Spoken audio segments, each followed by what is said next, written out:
Hello everyone, কেমন আছো সবাই? চলো এখন দেখব যে তোমার পার্টনারের সাথে থার্ড পার্টির কারেন্ট সিচুয়েশান কী। তোমার পার্টনারের সঙ্গে থার্ড পার্টির কেমন এখন রিলেশান চলছে। তোমার পার্টনার থার্ড পার্টির সাথে তার এখন সম্পর্কটা কীরকম চলছে। ওকে, থার্ড পার্টির সাথে কিন্তু তোমার পার্টনার জানো তো খুব ভালো বন্ধুত্ব আছে। একটা সময়ে খুব ভালো বন্ধুত্ব বলতে পারো ছিল। থার্ড পার্টির সাথে তোমার পার্টনারের একটা সময় কিন্তু খুব ভালো বন্ধুত্ব ছিল। তাদের রিলেশনশিপটা না একটা বন্ধুত্ব দিয়েই কিন্তু স্টার্ট হয়েছিল, জানো তো।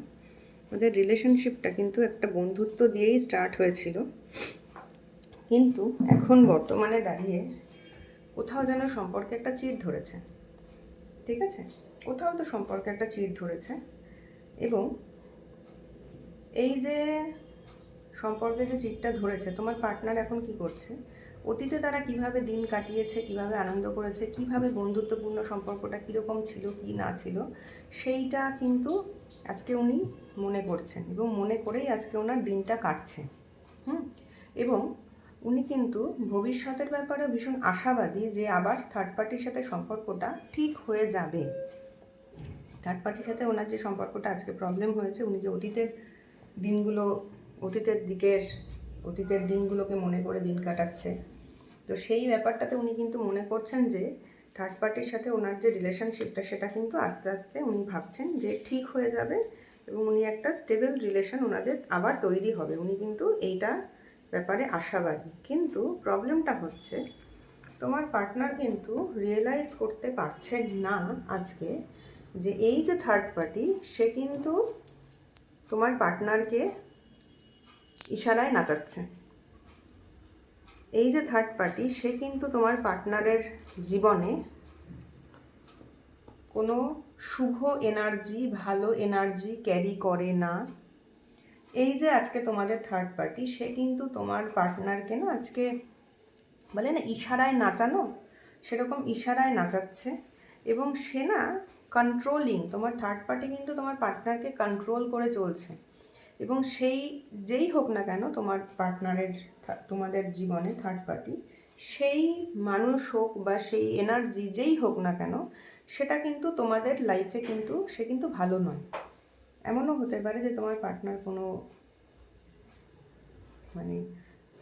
কোনো নেশা টেশার সঙ্গে জড়িত। তুমি হয়তো তাকে এখন কোনোভাবে সেখান থেকে বের করে এনেছো, বাট স্টিল উনি কিন্তু সেই জায়গাটাতে এখনও আবদ্ধ হয়ে রয়েছে। হতে পারে থার্ড পার্টি কোনো মানুষ, যেখান থেকে তুমি হয়তো চেয়েছো যে তোমার পার্টনার বেরিয়ে আসুক, বা তোমার পার্টনার বেরিয়ে হয়তো কোনো প্রবলেম হয়েছে তার সাথে, কিন্তু সেই মানুষটি কিন্তু তোমার পার্টনারকে কিন্তু আঙুলের ইশারায় নাচাচ্ছে। এবং তোমার পার্টনার আজকে রিয়েলাইজ কিন্তু সেটা করতে পারছেন না। তোমার পার্টনার সেই থার্ড পার্টিকে, যে ওনার জীবনে ডেভিল, যে ওনার জীবনে শয়তানের একটা মূর্তি, তাকে উনি ভাবেন কিন্তু নিজের বন্ধু। তোমার পার্টনার কিন্তু ভালো মন্দের বিচার করার মতো অবস্থায় নেই। এবং যে থার্ড পার্টি আছে, সে তোমার পার্টনারের ওপরে কোনো রকম স্পেল বা কোনো রকম ব্ল্যাক ম্যাজিক কিছু করে থাকতে পারেন, যে কারণে তোমার পার্টনার কিন্তু বুঝতে পারছেন না।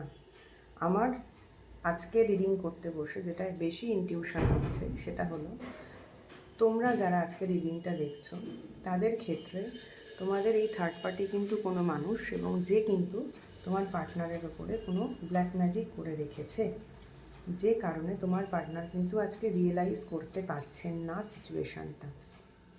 ঠিক আছে, এবং উনি দেখো ব্ল্যাক ম্যাজিক তো সেই কারণে কোথাও তো একটা ডিট্যাচমেন্ট থাকবেই। সেই কারণেই কিন্তু ওনাদের সাথে আজকে কোনো একটা সমস্যা হয়েছে, এবং উনি আজকে সেই অতীতের স্মৃতিগুলো মনের মধ্যে রেখেছেন, ভবিষ্যতের সম্পর্কে আশাবাদী।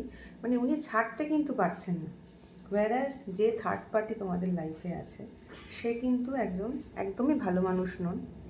এবং সে তো না তোমার পার্টনারের একটা নেশার মতো, তোমার পার্টনারের কাছে সেই মানুষটা একটা নেশার মতো হতে পারে।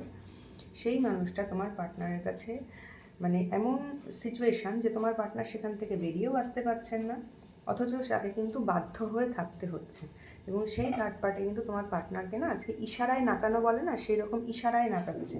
মানে আমার কথা তুমি শুনে চলতে বাধ্য। তুমি এমন একজন সিচুয়েশানে আছো, আমি তোমাকে যা বলবো তোমাকে সেটা শুনতে হবে। তোমার পার্টনার সেটা কিন্তু রিয়েলাইজ করতে পারছেন না।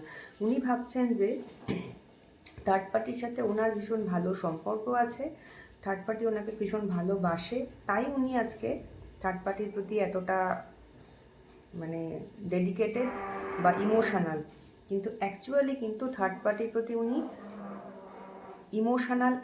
ইমোশনাল নন, উনি থার্ড পার্টির ইশারায় নাচছেন, থার্ড পার্টির ব্ল্যাক ম্যাজিকে উনি নাচছেন। উনি সেই কারণে আজকে বুঝতে পারছেন না যে কোনটা ওনার ইমোশন আর কোনটা উনি আজকে করে চলেছেন, করতে বাধ্য। ঠিক আছে, উনি এই কাজগুলো করে চলেছেন only because of this black magic. ঠিক আছে, উনি কিন্তু এমন নয় যে না বাই হার্ট উনি এই কাজগুলো করছেন, উনি রিয়েলাইজই করতে পারছেন না। ওনার থার্ড পার্টি, তোমাদের যে থার্ড পার্টি আছে, সে এতটাই ওনার চোখে মানে তাকে বলতে পারো সেই ধোঁয়াশা করে রেখে দিয়েছে চতুর্দিকে, যে উনি না রিয়েলাইজ করার মতো জায়গায় নেই। উনি ভাবেন যে উনি থার্ড পার্টিকে ভালোবাসেন এবং থার্ড পার্টি ওনাকে ভালোবাসে, কিন্তু আসল সিচুয়েশানটা কিন্তু অন্যরকম, যেটা উনি রিয়েলাইজ করতে পারছেন না। এবং এই যে থার্ড পার্টি, সে কিন্তু একবার ব্ল্যাক ম্যাজিক করে থেমে যায় না, সে কিন্তু কন্টিনিউয়াসলি করতে থাকে। তোমার পার্টনারকে হাতে রাখার জন্য সে কিন্তু কন্টিনিউয়াসলি করতে থাকে। মানে সে অতীতে করছে, যখনই উনি দেখেন যে তোমার পার্টনার ওনার হাত থেকে বেরিয়ে যাচ্ছে, উনি তখনই কিন্তু আবার এই ব্ল্যাক ম্যাজিক করা শুরু করেন। তোমাদের কিন্তু আজকে এইরকম আমি একটা ফিলিংস মানে রিডিং আমি দেখতে পাচ্ছি। থার্ড পার্টির সাথে ওনার কিন্তু আজকে রিলেশন হয়তো একটু খারাপ হয়েছে, বাট ভবিষ্যতে কিন্তু উনি আবার আশাবাদী, আবার রিলেশনটা ভালো হবে। এবং একটাই কারণে তোমাদের এই থার্ড পার্টি কিন্তু ব্ল্যাক ম্যাজিক করা বন্ধ করবে না, উনি কিন্তু কন্টিনিউয়াসলি এই ব্ল্যাক ম্যাজিকটা তোমার পার্টনারের উপরে করে যাবেন। ওকে, এই ছিল আজকের রিডিং। আজকের রিডিংটা যদি তোমাদের ভালো লাগে একটু প্লিজ লাইক করো, কমেন্ট করো, চ্যানেলটাকে একটু সাবস্ক্রাইব করো, করে আমার পাশে থেকো। আর আমাকে তোমরা একটু মোটিভেট করো, বিকজ তোমরা রিডিংগুলোকে লাইক করলে, কমেন্ট করলে, চ্যানেলটা সাবস্ক্রাইব করলে আমিও মোটিভেশন পাই তোমাদের জন্য রিডিং করার। ওকে, থ্যাংক ইউ, রাধে রাধে।